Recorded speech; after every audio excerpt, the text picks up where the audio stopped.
Eze, Crystal Palace wonder boy talisman, some might say. Is it Spurs or is it Arsenal? What are we hearing?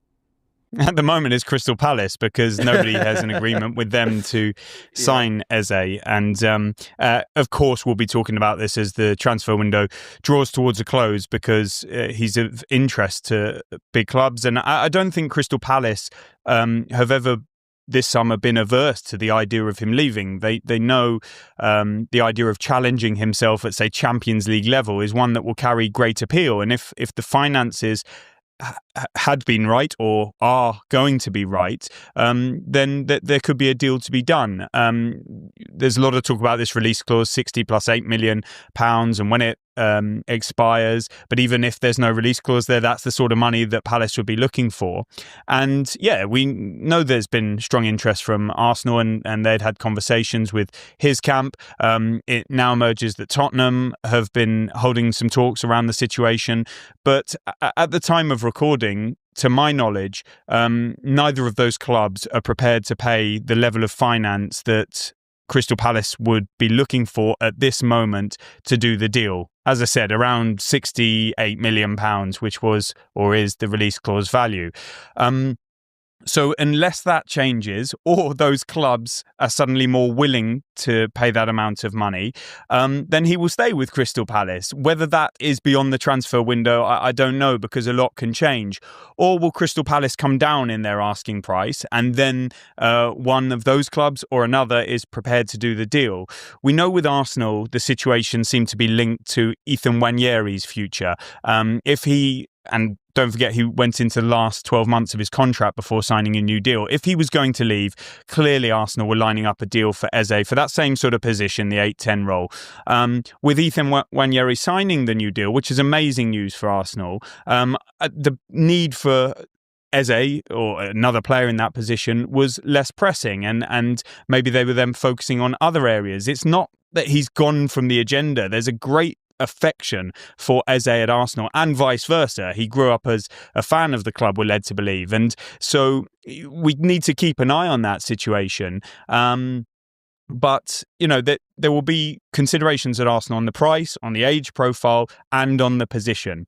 In the meantime, Tottenham, with departure of Son and injuries to the likes of Maddison, they are looking at that number 10 role, but they're looking at multiple candidates. And again, that price might not be right for them, with the age profile as well. And so the longer it goes towards the deadline, Crystal Palace, their stance may harden because, you know, losing him and the financial cost, but also the positional need is going to be ever more sharp. Their time is reducing to find a replacement at all, let alone a suitable replacement. And so this is not clear-cut yet. There's no direction of travel right now.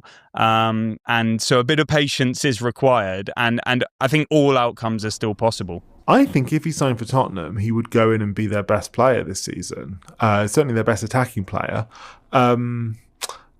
Because he's so good. Like he's really proved this over the last 5 years since he left QPR to go to Crystal Palace. Unbelievably good footballer. Like he's so clever, he's so skillful, he's so imaginative. I love watching him play, and I think he brings all those things, which is exactly what Tottenham need right now, because Maddison's going to miss so much time this year, because Kulusevski's recovering from his own knee surgery. You know, Spurs, if you look at the Spurs team, they've got some brilliant players in defence, not least Romero and Van de Ven, who I think are both world-class centre-backs. They've got some pretty good players like in defence and midfield now. Also might be losing Eberechi Eze. So what's going on with him? Well, he's been linked with a move to Tottenham. His release clause is worth around £68 million and reportedly expires on Friday. Well, Thomas Frank was asked about Spurs' pursuit of Eze today. I think there's a lot of good players out there. There's also a few from the PSG team, but I don't think we can buy them right now. So in general, players in or players out, I'm only speaking about, either something done or not done. So in general, I speak about my own players. I think I got a good team, good squad. Of course, there's transfer window. We are definitely, in the market, and we'll do everything we can to make the best possible and strongest squad ready for the 1st of September. So there's a few things in the air, as you say, along the way.